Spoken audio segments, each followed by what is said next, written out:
Welcome to the celebration of 90 years well lived by a husband, father, grandfather, uncle, and friend, Bruce Oliver Munson.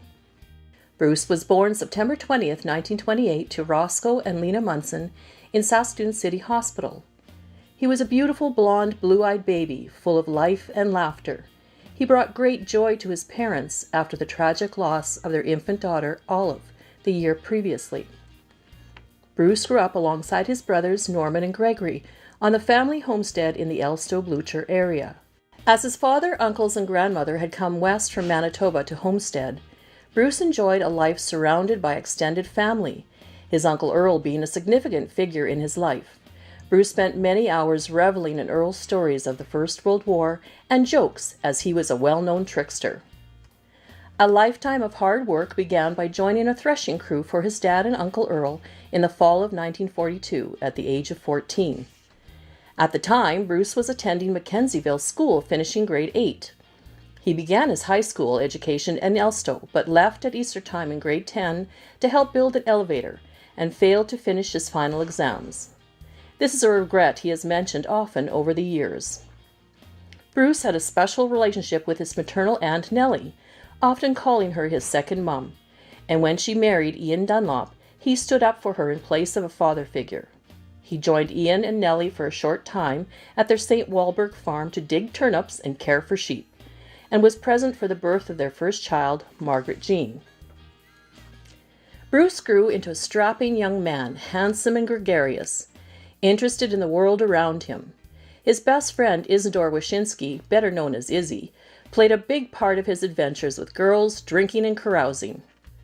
Working hard and playing hard continued through his 20s. Harvesting crews, finishing St. Anthony's Church, logging at Prairie River, a laborer at the CN Roundhouse in Saskatoon, plastering, cutting cordwood at Biggar, road construction, running a cat and scraper, driving truck, oil field worker, and all the while managing to fit in a trip to the Calgary Stampede with his buddies in the back of a grain truck, camping on the banks of the Bow River. Time passed quickly, and he was fast approaching 30 years of age. Everyone told him it was time for him to settle down with a good woman. His friends Annette and Joe Simoneau were going to a dance at Poplar Beach one Saturday night in 1957.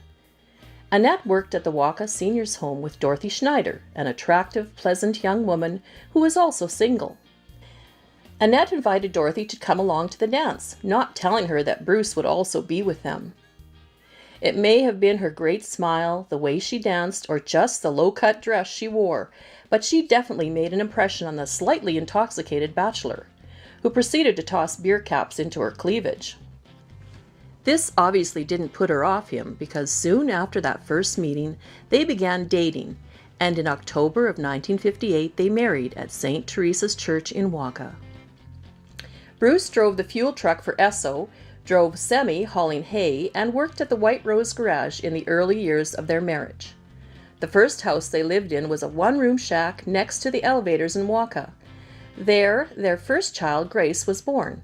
Not long after spending their first winter in that cold, cold house, they bought a small farm on the banks of Waka Lake, east of town. Many family gatherings were enjoyed in this house, with both the Schneider and Munson families celebrating Christmas, Easter, Thanksgivings, and birthdays, or just a Saturday night. The next year saw the arrival of their sons, Mark and Oliver. Bruce continued to take on multiple jobs to care for his growing family, building telephone lines, hauling blacktop, clearing bush, and driving school bus. And then in 1966, Bruce was hired by the city of Saskatoon to drive a garbage truck, which meant a move into the big city, a permanent job, and benefits. The presence of his favorite Aunt Nellie and her family in Saskatoon helped make this move a little easier. Nellie gave advice on renting their first home and eventually the purchase of the Pink House on 9th Street. Bruce and Dorothy's home once again became the host house of extended family gatherings, filling every space with people eating, talking, and laughing, with children running everywhere, as well as serving as the hotel for relatives coming to the hospital or in the city for doctor's appointments. Bruce took on a second occupation as an ambulance attendant on weekends and evenings, where he witnessed horrific accidents, but kept these stories away from his children for many years. Taking holidays became possible with a memorable trip to British Columbia with 5 adults and 3 children crammed into a station wagon and a bowler trailer. The surprise of other campers watching everyone tumble out in the mornings is often told with laughter. In 1973, Bruce and Dorothy heard about a farm in the northeast part of the province that was for sale. Dorothy's Capeller relatives lived in this area, and they decided to go for a visit to investigate the opportunity. In May of 1974, their city house was sold, and they were in the process of moving their family to Ruthven Bailey's old place east of Arborfield. The first house was less than desired. A flood had gone through the house halfway up the walls. There was no running water, and mice were a permanent fixture. Dorothy says she must have really loved him to make this move. They lived in the old house for just one winter before buying a house from the McIntoshes and moving it onto their farm site in 1975. This new house was definitely an improvement.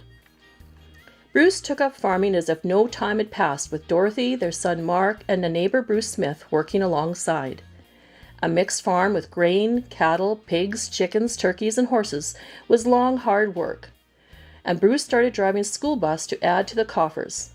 Driving for 11 years with as many as 72 children on board. He saw the children start kindergarten and graduate grade 12 during his time as their bus driver. Dorothy's garden produced enough vegetables to feed a family, and her cream quota helped during those hard times. Their children, Grace, Mark, and Oliver, grew and finished high school. Graduations, weddings, anniversaries, and birthdays were celebrated. Trips were taken. Disneyland, British Columbia, and Sudbury, Ontario visited. And grandchildren began to arrive, 9 in total, who all wanted to spend time with Grandpa and Grandma on the farm. Bruce took a job working first at the Arborfield Dehy plant, then spent 4 seasons with Parkland Dehy, and finally at the Carlee plant with his son Oliver as his boss when he retired from bus driving. 30 years was spent living, working, and loving on this farm, far down the road, east of Arborfield, next to the forest reserve. A quiet, beautiful place filled with much laughter and fond memories. Sleigh rides in the winter, horse rides, skidooing, quadding, elaborate meals, and a coffee pot always on for drop-in guests. But all good things must come to an end, and in 2004, Bruce and Dorothy sold the farm and moved into Tisdale. A new chapter of their life began with less work and more time to read and relax.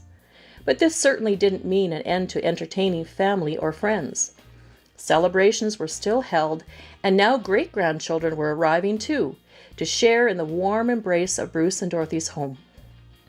These photos show only a small portion of a life well lived by a man well loved, a man full of wonderful stories, a man great at a game of crib, a man with a phenomenal memory for people he's met, a man with an interest in the greater world around him still, and a continued zest for learning.